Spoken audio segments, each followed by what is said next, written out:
Everybody, welcome to the Diversity Committee meeting. I would like to call it to order, please.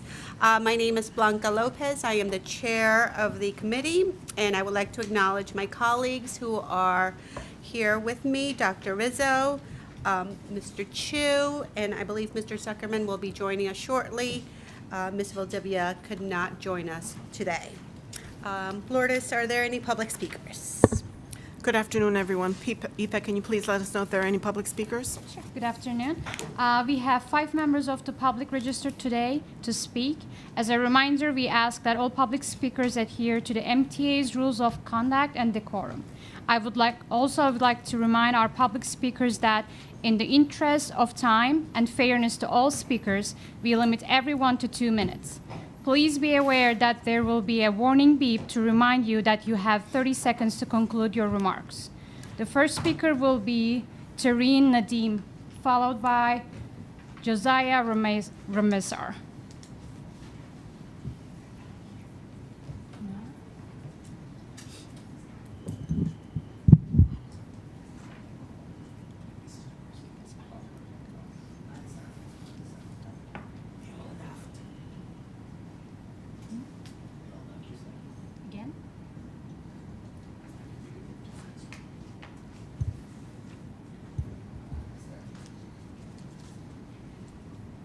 Next speaker will be Josiah Ramesar. Tareen? Okay. We will go with Tareen Nadeem.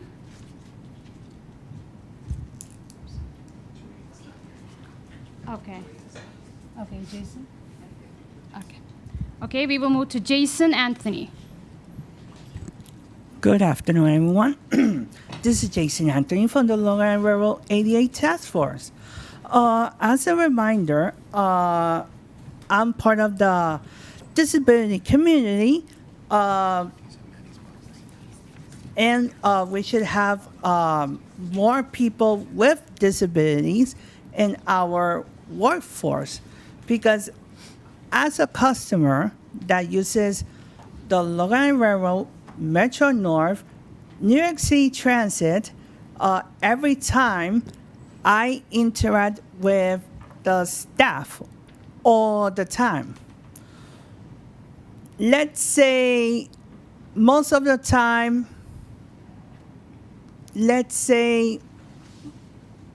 most of them are not properly trained in the ADA procedures.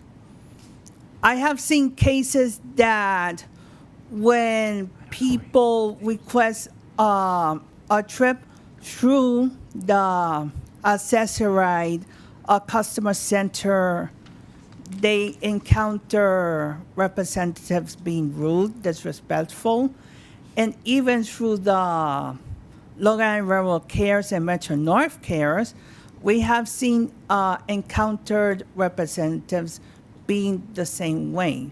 So we need people that are mindful and trained with the ADA compliance laws.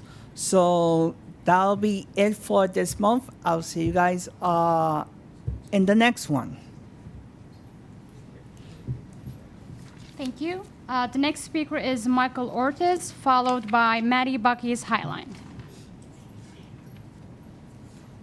Unfortunately, I could not make transit today, but we have to come on here and discuss the problems with the S93 bus.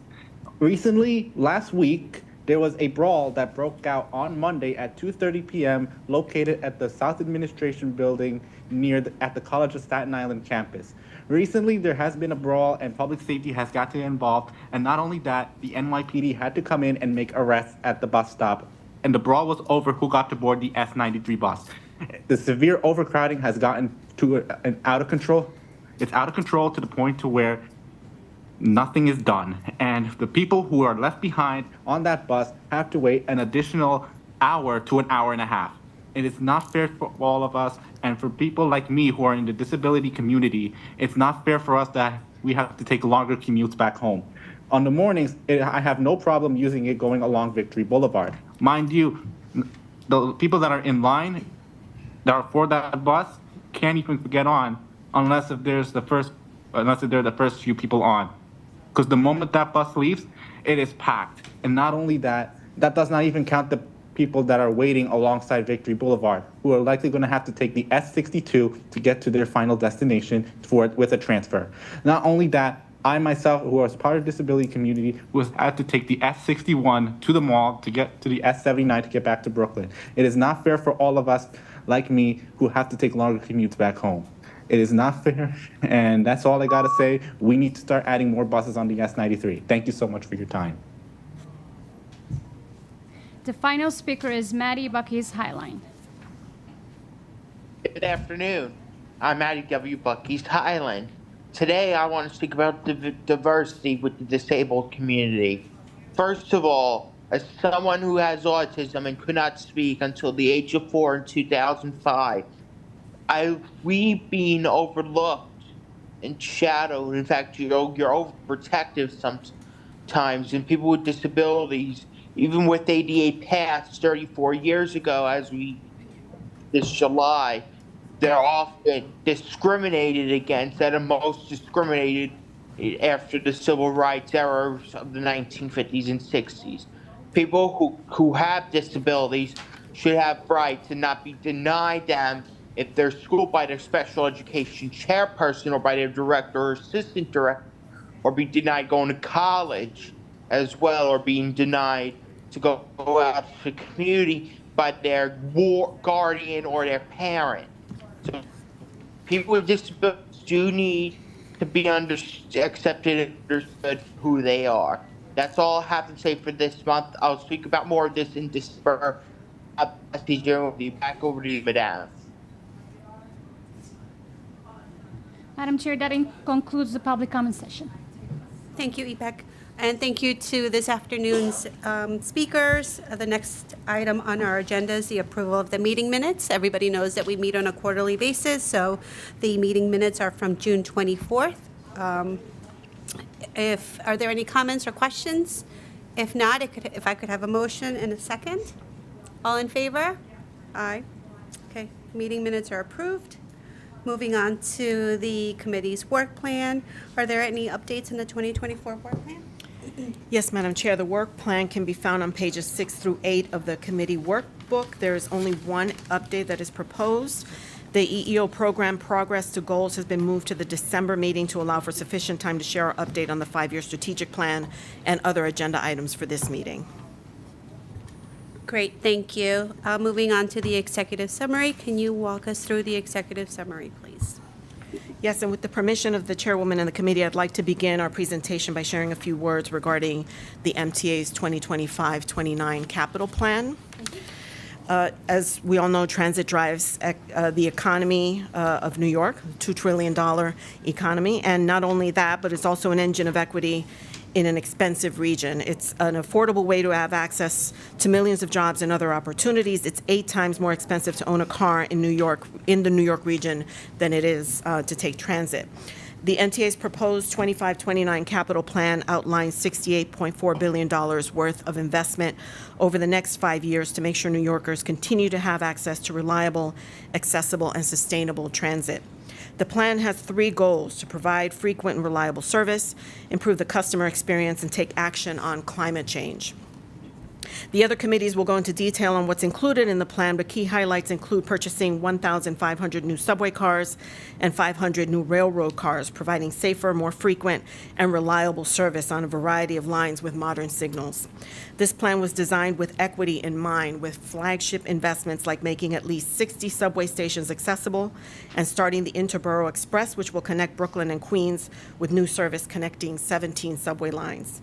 Beyond what the capital plan is investing in is how it will be addressed, and it's also crucial to promoting an inclusive and diverse New York. We already know that the MTA is an economic driver. The last capital program is creating 57,000 jobs through the state, and we have been consistently awarding over $1 billion in contracts to MWDBE and SDVOB firms over the last year alone. With the 25-29 capital plan, this economic impact will be even greater. We anticipate that up to $7.5 billion in contracts from the next capital plan will go to MWDBE and SDVOB companies. We took a deep dive into the projected $68 billion to anticipate the availability for contracting. We deducted spend that had historically zero availability, such as the rolling stock purchases, which are then exempt or excluded from goal setting. We looked at the work that would be managed in-house rather than through third-party vendors, such as track and communications work, or the work where we have seen historically low availability of available firms, such as in the signals area. So that leaves us a balance of $38 billion earmarked for engagement, and then our application of 30% MWBE, 20% DBE, and 6% SDVOB goals. But to put that into context, that's still more than what the entire budget of the city of Philadelphia. So there is going to be substantial spend with this community. And the MTA looks forward to continuing to lead the state in bringing opportunities to the MWDBE and SDVOB business community. With that, this afternoon, I'll be leading our presentation and discussions with the support of my colleagues and senior leadership team at DDCR.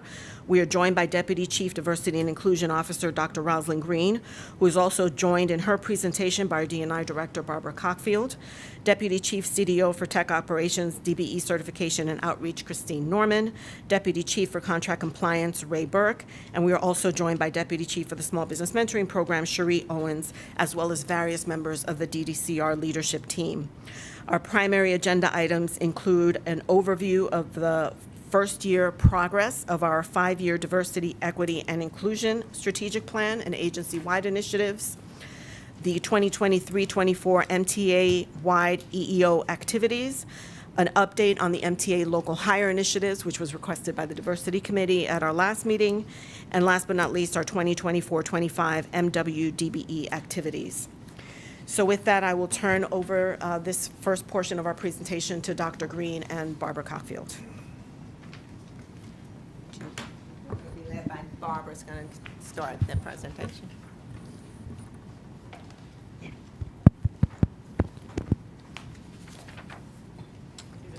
It's on? Okay.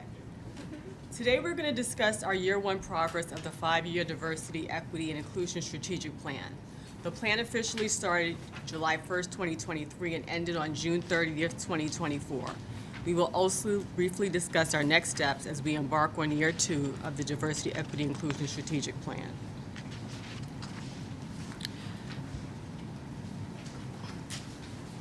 Can you go back one slide, please? Thank you. Executive Order 187 established statewide objectives to promote diversity and inclusion in New York State's agency workforces, programs, and services delivered to the public. Executive Order 187 requires New York State agencies to develop a comprehensive 5-year diversity, equity, and inclusion strategic plan. Today, we have provided each of you with one of those plans. As seen on page 8 of the plan, the Office of Diversity and Inclusion Management provided guidance for state agencies to follow when developing their plan. These documents identified 4 comprehensive statewide objectives. These objectives were the basis for the creation of the MTA's 4 goals as seen on page 22 of the DEI strategic plan. 1, to deliver equitable programs and services. 2, to recruit, retain, and develop a talented workforce. 3, to foster an inclusive workplace culture. And 4, provide a platform for collaborative and effective communication and engagement. With these 4 goals, we worked across the agency to create strategies that align with those 4 goals and were specific to each agency or function. This allowed us to have 30 strategies, which we began implementing July 1st, 2023. Next. Okay. If you turn to pages 25 to 29 of the DEI strategic plan, we have 9 strategies that encompass the following: ADA accessibility, city tickets, contracting and workforce opportunities, zero emission buses, and workforce strategies. We have successfully completed 5 year 1 actions for 5 strategies, strategies 2, 4, 7, 8, and 9, and we're on track to complete 4 additional strategies over the next 2 months. Next slide, please. Goal 2, the strategies associated with Goal 2 are found on pages 30 to 31 of the DEI strategic plan. We have 7 strategies that are all related to workforce development, recruitment, and retention. 4 year 1 actions for the following strategies have been completed for 4, 5, 6, and 7. Strategies 1, 2, 3 are on track to be completed over the next 4 to 8 weeks. Goal 3 strategies can be found on pages 32 to 35. These 8 strategies are community engagement and workforce culture strategies. Strategies 5, 6, and 7, and 8 have been completed, and strategies 1 through 4 are on track to be completed over the next few weeks. Goal 4 strategies can be found on pages 36 to 37. These strategies focus on strengthening delivery of public service and external communications with our stakeholders and include initiatives such as equity-focused pilot programs and other activities to enhance customer and community engagement. Strategies 1, 3, 4, 5, and 6 are complete. Strategy 2 is on track. Implementing an organization-wide, centralized, and decentralized strategic planning process requires steadfast commitment. It is vitally important to create basic infrastructure to support this endeavor over the course of time. Over the past year, we have rolled out the DEI strategic plan across all operation and function groups within the MTA. Additionally, we held focus groups and listening sessions for feedback on the execution of the strategies. Of the 30 strategies aligned with the goals we've completed, 22 year 1 actions for 22 strategies and 8 year 1 actions for 8 strategies are on track to be completed over the next 2 months. So 22 have been completed and 8 are on track to be completed. As we shared in this presentation, we've successfully completed many of our community and customer strategies planned for year 1. We created dedicated stroller space on 47 local and select routes, operating out of 6 depots that serve an average weekday daily combined ridership of 230,000 commuters in 2024 and includes some of the busiest routes in the system. We're achieving organizational excellence by transitioning to zero-emission bus service by 2039, while also training workers in the new technology, maintaining service, and prioritizing communities most impacted by poor air quality and climate change. And we're remedying ADA accessibility at 3 Long Island Railroad stations and 3 Metro North Railroad stations. We've also had successes in our workforce initiatives. Construction and development continue to develop a talent pipeline that attracts and develops talents from diverse backgrounds in the areas of architecture, construction management, project management, and engineering. The goal was to retain 90% of the manager trainees in the program, and the current retention rate is 91.4%. And the expansion of the Railroad Academy to increase diversity and inclusion trainings for operational employees and leadership. So as we enter into our second year, which officially began on July 1st, 2024, we have begun quarterly meetings, and this will help us monitor and update a DEI dashboard. So all the strategies that have been listed herein have a dashboard, and we have point people within each agency that keeps us on track and lets us know what's going on with each of these strategies. We are working towards achieving organizational change across 8 critical areas critical to success for our key stakeholders. Those stakeholders being customers, community, workforce, and businesses. And this is indicated in our framework for our entire DEI strategic plan. The next update will be in September at the September Diversity Committee. And this will include our goals and our progress towards our year 2. So the goals are the same, but then we have some incremental steps that we're taking within the next 5 years. And so we'll be highlighting our year 2 progress at that September 2025 diversity meeting. Also, we have heard from you when we first rolled out the plan about having an update, which gives a section which talks about the contributions and the impact of the Diversity Committee in our overall DEI strategic plan. We will be updating the DEI strategic plan book. So this is the original book. So during that next 2-year update, we'll be making a new publication, and we'll be including some additional sections in that book, which will highlight where we are right now, where we began, where we are midway through the plan. We will be adding the additional sections and be speaking with internally to make sure that we can go forward with any additional write-ups that we will have included in this particular plan and get back with you at that time. Any questions about the financial? Thank you for both of your reports.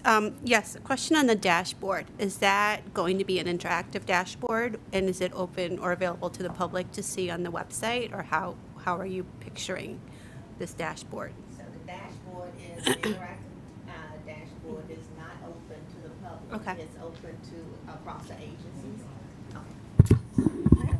It is an interactive dashboard. All of the point people that are monitoring and reporting on our progress towards our goals, they will have access to the dashboard as well as the agency leadership team. And so as things change, it changes in the dashboard, and we keep up with that progress, and we'll be reporting from that dashboard. Thank you. There's no, I just want to make sure with Barbara, there's no other, the only people that it's going to be, it's just internal, correct? Correct. Okay. Yeah. Any other questions before we move on to the next item? Okay. Thank you, Dr. Green. Thank you, Barbara. If we could just go right into our MTA-wide EEO activities, please, Dr. Green. So as of the second quarter, this is as of June 30th, 2024, MTA workforce is 74,423 strong. Of that number, we have 20% that are self-identified females, 74% self-identified minorities, 3% are confirmed veterans, and 1% are self-identified individuals with disabilities. And again, for individuals with disabilities, we believe that number to be a lot higher, but those are the ones who have self-identified. The percentage of self-identified females in the workforce has increased by 1 percentage point when we compare to the same time last year in 2023. The percentage of self-identified minorities has increased by 2 percentage points when we compare to that same time period, second quarter 2023. When we look at our new hires through the second quarter, MTA has hired 3,437 employees. This includes 870 self-identified females and 2,567 self-identified males. The ethnic breakdown for the new hires was 2,935 minorities and 498 non-minorities. A detailed breakdown of our new hires by agency is found on pages 47 through 50 of the Diversity Committee book. Now, during the first quarter of 2024, when we look at our complaints, agency-wide, we received 63 Title VI and related complaints, citing 67 different bases. There were no lawsuits that were initiated during this first 2 quarters of 2024.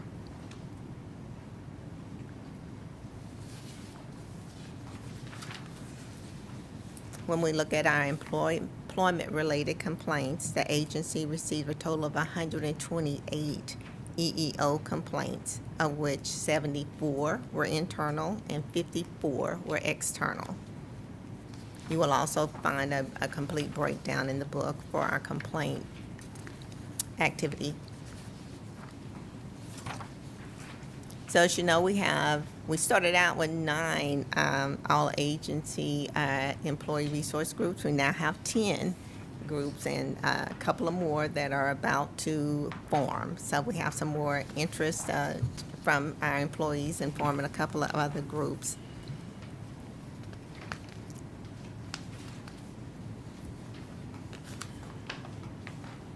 So this during this last reporting period, the MTA, in collaboration with the MTA accessibility team, celebrated Disability Pride Month in July by having an event marking a significant stride towards promoting inclusivity and accessibility for people with disabilities.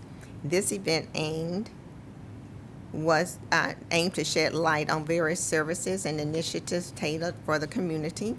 The event brought together key stakeholders and thought leaders from New York City Transit, Long Island Railroad, Metro North Railroad, and the New York Transit Museum.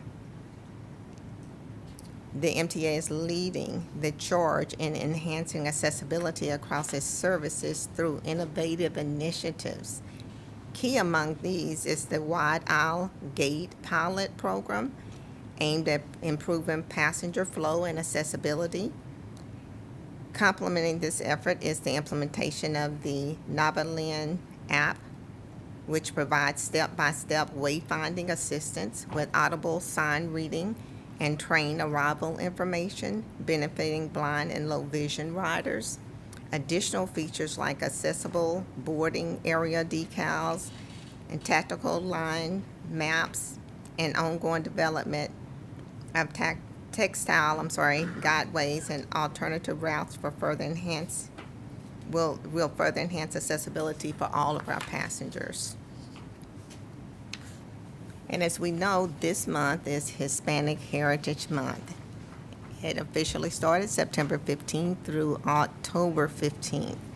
Hispanic Heritage Month is a time to celebrate the achievements, histories, traditions, and cultural diversity of Hispanic, Latino, Latinx Americans whose heritage is rooted in 20 Latin American countries and territories. The theme this year the national theme is Pioneers of Change, Shaping the Future Together. The theme recognizes all of the Hispanic Latinos who have been trailblazers and game changers, paving the way for future generations. Latino and Friends have 4 events that have already begun and will be celebrated during the Hispanic Heritage Month. The first event started on September 15th in Escamillo, and then we had a cappuccino chat with our very own Lourdes Zapata.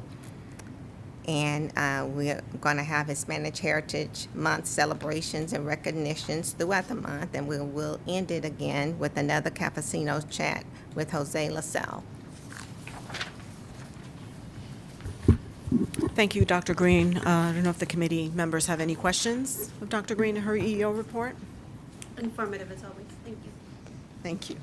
With that, I'll turn it over to our next agenda item, which is the MTA's local hire initiative, and ask my colleague, Deputy Chief Ray Burke, to report. Good afternoon. In 2023, the MTA... A little louder, sorry. Hello? Can you hear me? Okay, all right. In 2023, the MTA launched a pilot focused on local hiring from neighborhoods surrounding the projects. The program is intended to stimulate economic growth within the communities for future projects will serve. The program goals is a 20% all work hours goal.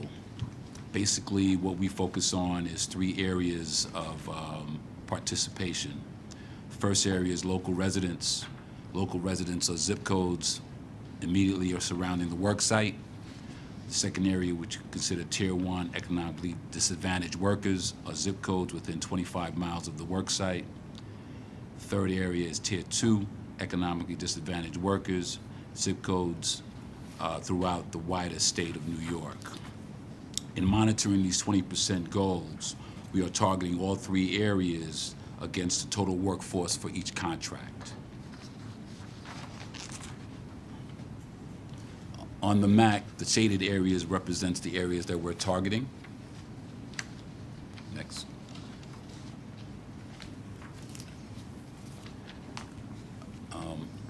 So this chart shows the statistics so far as far as the local hiring areas and the disadvantaged areas. There is a 20% goal across all projects, which I mentioned. These 4 contracts were awarded in 2022 and 2023. 3 of the 4 contracts are federally funded.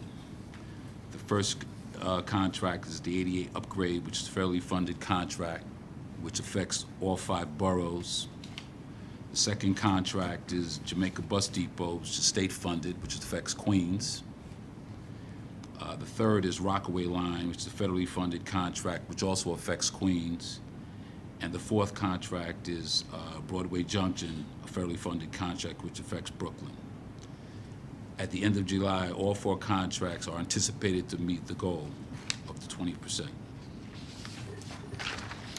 Thank you. So this effort is still very much in pilot stage, and so we are continuing to review projects in concert with our C&D team to see which projects we might look towards adding to this local hire initiative. We have 4 primary considerations as we review our portfolios. We look at project geography, looking at the economically disadvantaged areas within our service area and determining whether the potential projects to add are within the targeted areas that we need to identify local hiring opportunities.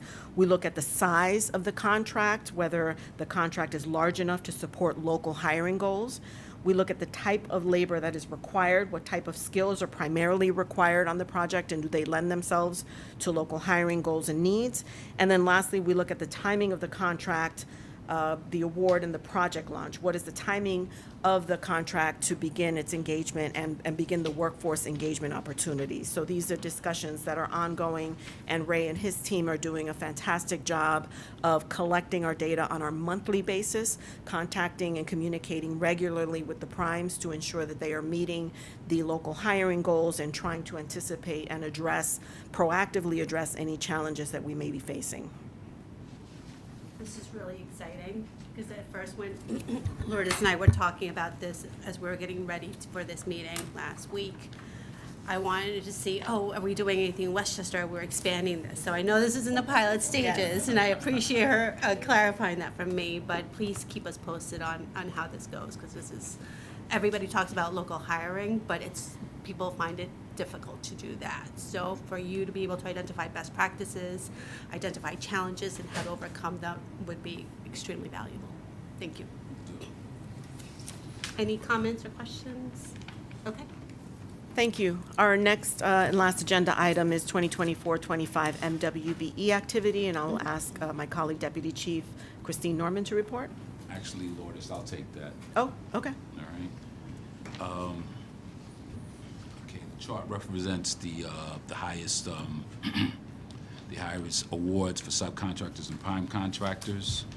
On the DBE side, for a prime contractor, it was Voltamp, which was awarded a contract for New York City Transit C&D. Voltamp is an electrical contractor. For DBE subcontractor, it was Dagnatrue, another New York City Transit C&D contract. They do electrical wiring. The prime contractor on that award was Judlow. For MBE Prime, contractor is Quality. This was a Long Island Railroad HQ contract. Prime award, they're a consultant design company. MWDBE subcontractor is NIAC. They awarded a subcontract for New York City Transit C&D contract for land surveying. The prime contractor was CNF Contractors. The WBE Prime is Marine Tiger, awarded a prime contract for New York City Transit. It's an HQ contract. For personal services for paratransit. For WBE subcontractor, it's Jersey Boring, awarded a subcontract for New York City Transit C&D. They do site preparation. The prime contractor is CF Contractors. For SDVOB Prime, the awardee went to Transit Resources, a New York City Transit HQ prime contract for subway car camera contract. And SDVO subcontractor is NIDEC Engineering, a New York City Transit C&D contract for engineering services. The prime contractor on that was CF Contractors. Next, you want to take that? Uh-huh. Oh, okay, good. Okay, great. Okay. So Ray was kind enough as contract compliance to, report on the highest awards, prime and subcontracting. And I'm going to move forward with reporting on MWDBE payments. All right, so we compared here 2024-25 first quarter with last year's first quarter, and we are currently exceeding participation in the first quarter for payments to MWBEs. So we are on track, to meeting our subcontract and prime awards for first quarter. And our next slide represents payments to SDVOB firms. And again, we're currently exceeding the first quarter participation when compared to last fiscal year, which is very exciting. With the DBE awards, we are currently short of the DBE participation when compared to the last fiscal year. This is driven by design build contract awards with underdeveloped scopes. So we expect these numbers to increase over time. Our outreach activity. From January to June of 2024, DDCR has participated in 15 outreach events sponsored by various advocacy groups. Additionally, DDCR held 3 virtual DBE certification workshops and 2 virtual new firm orientations for vendors interested in doing business with the MTA. Of the 360 firms engaged, 123 have no MWDBE or SDVOB certification. So we are currently exploring certification eligibility with those firms and hoping to increase our numbers of availability. When we look at our DBE certification activity, from January through June, we received 69 DBE applications and have certified 52 new firms in an average time of 56 days. We are making an effort to increase the number of applications received and have reached out to over 50 different organizations to remind their membership of the benefits of certification and to seek certification with the MTA. So we'll continue to do outreach to increase our number of DBE applicants and available firms to work with the MTA. We also want to highlight for you MWBE success stories. And we talk about construction a lot, but we bring to you a non-construction award just to show you that there are MWBE firms participating in MTA contracting across the spectrum of contracting opportunities. And this firm, Prutech Solutions, highlights the fact that there are certified firms bidding on our operational procurement opportunities. And we'd like to, tell you a little bit more about Prutech. Prutech is a certified MWBE, and they've been working with the MTA for more than 5 years, and they've successfully won discretionary and competitive bid opportunities. Prutech responded to an RFP for staffing services to manage, maintain, and operate the Transit Adjudication Bureau, and they won a 5-year contract valued at $31.9 million. So as you know, the Transit Adjudication Bureau is the agency responsible for processing summons issued to individuals who've allegedly violated one or more of the rules governing conduct on the use of subway or bus facilities in the New York City transit system. So Prutech is supplying all of the staffing for that contract, including even security guards that man the Bureau. So Prutech's contract runs through 2027, and I think that that's a huge accomplishment for an MWBE. And again, that's valued at $31.9 million over 5 years.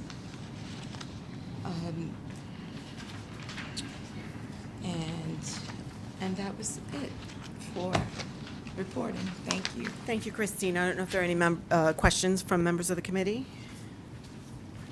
Just going back with the local hire, I have people all the time ask me, I looked at this job, or is there any specific resource that you could point someone to if someone, whether it's a a community organization or an individual who's looking to promote, efforts for local and diverse hiring, besides just sending them to the sometimes overwhelming website?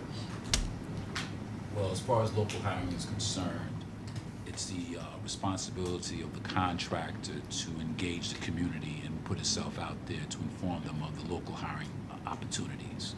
So what we require them to do is have like job fairs and things like that, to support the contract. So there's no connectivity between the MTA and, so we don't make that connectivity, right? Because there's multiple things going on at any given time. So it's all it's all external from all of the contractors. We wouldn't liaise on any of that? No, we usually, so it's two different things, right? So on the local hiring on the various contracts, it's the prime's responsibility to work through the union halls, through the local TA providers, through the local community-based organizations that have their own workforce development activities to coordinate through them to help identify prospective employees for all of those contracts. The MTA is not particularly privy to that level of work, and so we're not going to get engaged in making, necessarily referrals or directing the prime contractors just to hire folks, other than just tracking what they're doing in their activities. And most of that's through the construction activities, or is that what's the in terms of the type of work that includes? Is it mostly construction, or are there other vendors? Construction, administrative also. Okay. Yeah, so there's multiple opportunities, office work and whatnot. But in some cases, we've had, actually, I think on one contract, there was actually a liaison between the MTA and the contractor as far as engaging local hiring. So we're at the pilot stage. Yeah, sure. That's why I asked. So what we're doing right now is we're going back and forth with the prime contractors, especially if we feel, we're checking with them all the time to see if they're struggling to meet the goal, right? Right now, that's not the issue, right? But we're staying in constant contact with them so that if they are having any struggles, then we can also come on board. We might even bring our outreach team on to get involved to, just to help to engage the community, Get them up to speed. Yeah. Yes, sir. Great reports. I wanted to go back to what Dr. Green was mentioning about employee resource groups. So perhaps I missed it, but is there an employee resource group that supports disability? Yes, There is? yes. Okay, yes. excellent. And how is membership, growth, any additional reporting on that employee resource group? I just noticed the separations and perhaps some of the issues with disclosure, and I wondered if more support could be sent towards the disability employee resource group. Do you have the numbers for the employee resource group that supports disabilities? I know there's over 120. I don't know the specific number right now. I can get that to you. Okay. And they're called the Abilities Group. Okay. What was your other question? I'm sorry. Yeah, no, I was just curious about sort of what's happening with that, if there was even Okay. one, because I don't know if I saw it represented on that slide. I could have missed it. So I Yeah, was it was curious. on there. So when Dr. Green was talking about Disability Pride Month, that group is the one that led that initiative, Okay. working along with the Office of Accessibility. And do each of the employee resource groups get a certain amount of enterprise level money and resources in order to support quarterly, monthly meetings? How does that work Yes. roughly? So we meet with the leaders once a month. Okay. And then we have all ERG members meeting a number of times a year, 3 to 4 times a year, where we get all members together that can attend. And we do that as well. And then the ERGs themselves, as you saw, they have events that they put on all year long. And so everybody's welcome to attend those. And so they have support for that. So any event that they want to put on, meetings, we support them in all of that. And they do have a budget. Excellent. Okay. Yeah, one of the things we're doing at the hospital is we have an ERG that I think for disability is now the highest volume ERG across all ERGs. And one of the things we're trying to do is expand our steering committees and trying to infuse talent from the ERG there into different activities across the enterprise to see if we can increase things like nurture campaigns for self-disclosure or to participate in other ways across the organization. Thank you. Sure. Thank you all. And with that, I would like to adjourn this meeting. If I could have a motion, please. second, Dr. Rizzo. Oops, I'm sorry. I apologize, Chairwoman. I just did want to make just one quick announcement for the members of the Diversity Committee. The Department of Diversity and Civil Rights will be hosting a design-build contractor outreach event on September 30th at the CUNY Graduate Center, where we will have 19 prime contractors that are working on our 2023-24 awarded construction and design projects, design-build projects. We have over 400 subs that have been registered, so we're actually oversubscribed. So while registration is now closed, because we don't want the fire department to shut us down, but we're really pleased and excited that we're going to be able to host this event. You know, certainly if any of the committee members would like to attend, we'd love to have you there so you can see firsthand the activity of DDCR and our prime and subcontractors. Do you still have I mean, not an invite, but just the details of the address Absolutely, and everything? yes. That would be great. Thank you for sharing that. And now, a motion, I got a second, so all in favor? Aye. Meeting's adjourned. Thank you, everybody. Thank you. I know.